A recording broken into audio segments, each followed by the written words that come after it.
Hey YouTube, this is a video that could help a lot of people that are having this problem. I have a ZTE cell phone and I had a problem with the flash not working. So what happened was when I went on camera, over here the flash had a circle in it and it was kind of like a little bit dim and I couldn't get it to work. So now it's able to work, and the trick behind it is to make sure the battery is fully charged, over 50% or over.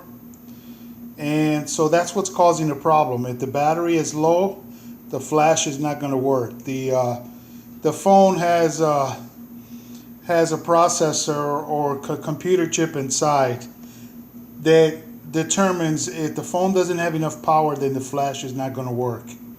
So if you're all having a problem with the flash not working, it's because the batteries need charging.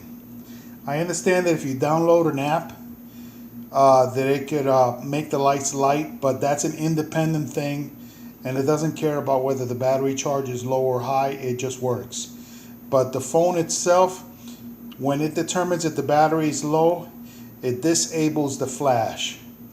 Once your batteries are charged, you shouldn't have any problem. That's the end of this video. Thanks. Bye.